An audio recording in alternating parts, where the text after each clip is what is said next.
morning. It's Saturday, April 25th. Today I have two stories I want to tell you.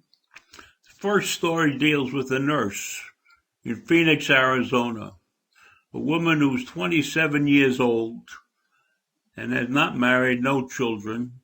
And when they opened a special unit of the ICU in order to take care of the COVID-19 patients, she volunteered for duty there. She said because she was not going to be bringing any disease home to children. It was her day off, and she found out that morning that a rally was planned at the Arizona Capitol. People were wary of schools and businesses across the state being closed because of the coronavirus.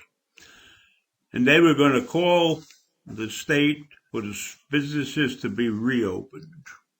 She was going to the rally because she had seen photos of other medical professionals who had attended these rallies in their scrubs as a counterpoint to the people who were holding the rallies.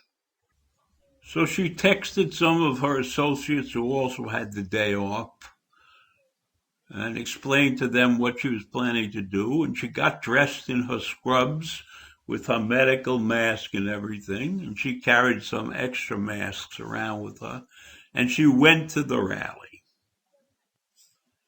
She had intended to speak at the rally, but she never did. She stood around in her mask, in her scrubs, and took abuse from the crowds. They asked her if she was an actor, if she was an abortion clinic nurse, if she worked for a dentist. And she stood there and took all this abuse. She did attempt to block traffic, which she had seen some other workers do at some other rallies, but the police stopped her. At one point, a man was waving a flag at her. This image was captured by an Arizona Republic photographer.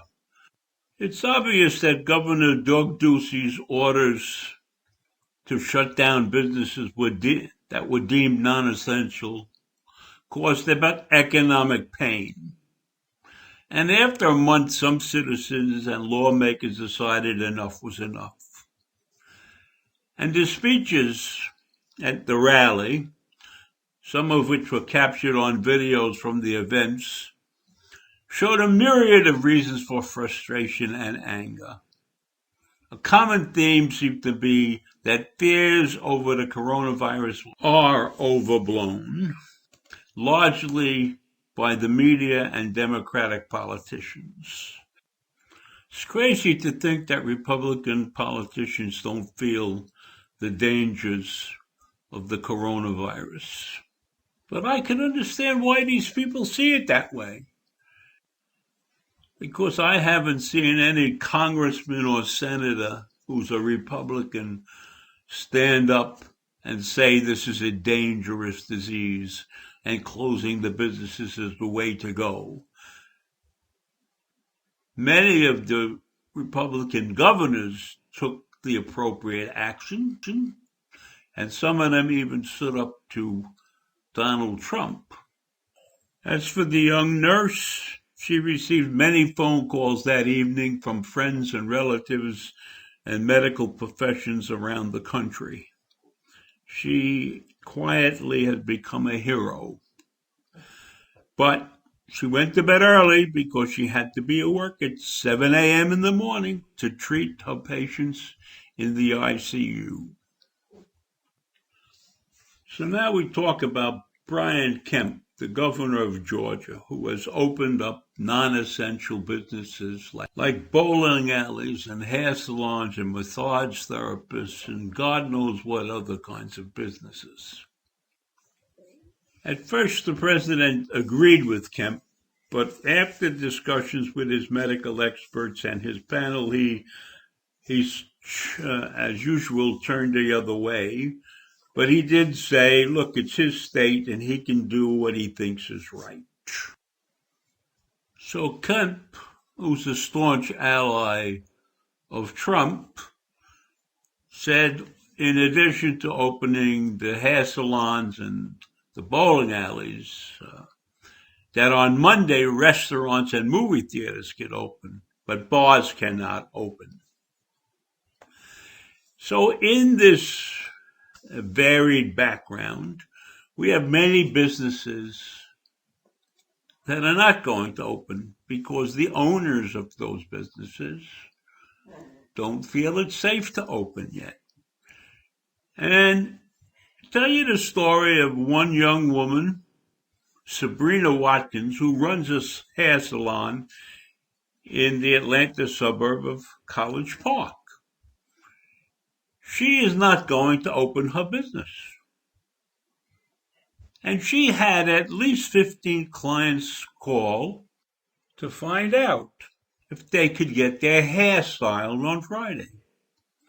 And Watkins said she has no plans to return to work anytime soon. And of course, some of these women actually complained. They were upset. And she said she finally had to tell them, no, absolutely not. Get your hair done for what? There's a pandemic. People are dying. As much as I love the business, now is not the time, regardless of who says it is. Now I ask you, where are these people going to go? Do they have an affair to attend? Do they need to get their hair fixed up for the funeral of a friend of theirs? What's wrong with these people? You could comb your own hair. If you're a desperate person, go down to the drugstore and buy the supplies and do it yourself. You could do your nails. You can't massage yourself, but if you have a buddy, they'll do it for you. What's wrong with these people? Is it difficult? So difficult to stay safe? Stay at home and stay safe? Anyhow, that's all I have to say for this morning, but I would appreciate any comments, especially from people who disagree with me. Have a great day. I'll talk to you tomorrow.